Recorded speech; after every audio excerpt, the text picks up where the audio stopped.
शुभ शुभ थांब की. का वाढा लागलेस? अरे स्वीटी रात्रभर इथंच उभी आहे. काय? होय काय पोरगी आहे, रात्रभर इथंच उभी राहिली आहे.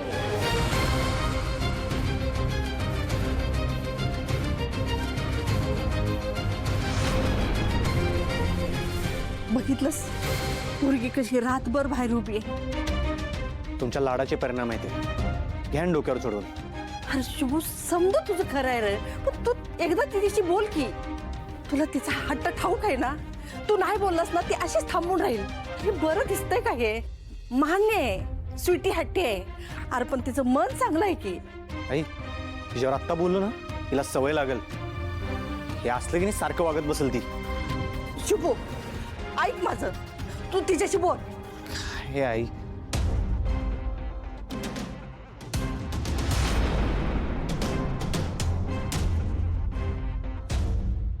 स्वीटे काय करायलायस? काय वेडेपणा लावलायस? तुझ्यासाठी. तू जोवर मला स्वतः घरात नेत नाहीस ना, तोवर मी इथून हलणार नाही. शुभू, आम्ही म्हणतोय काय चुकतंय त्या स्वीटीचं? अरे ती पोरगी खरं प्रेम करायली तुझ्यावर, नाहीतर कोण पोरगी अशी रात्रभर तुझ्यासाठी थांबली असती सांग? अरे स्वीकार कर की तिचा. असं प्रेम कोणीच करू शकणार नाही बघ तुझ्यावर. ताडे याला प्रेम नाही म्हणत, याला हट्ट म्हणतात. पण प्रेमातच हट्ट असतोय शुभू. अरे पण तिच्या या हट्टासाठी मीच का? अरे शुभ तिला फक्त घरात चल म्हणायचंय, मन की रे. आई बास. शुभू अरे ऐकून तर घेशील काय? तू कधी वेळ दिला त्या स्वीटीला? कधी समजून घेतलंस? अख्खा दिवस तर त्या मिनिस्टरच्या घरी असतो. असं वाटतं का तीच तुझी खरी फॅमिली आहे आणि मिनिस्टर तुझा खरा बाप आहे? ताडे ते काय म्हणलीस याच्या आधी?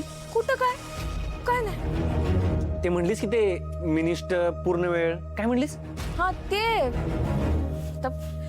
तू असतोस की पूर्ण वेळ त्या मिनिस्टरच्या घरात. मामासनी का अख्ख्या कोल्हापुराला हेच वाटणार आहे का तू मिनिस्टरच तुझा खरा बाप आहे?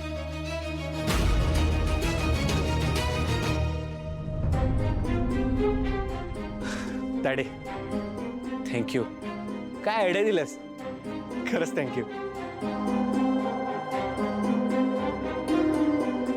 अरे शुभू, हे शुभू, अरे का शुभू, अरे थांब की. अगं आहे बोल की त्याला.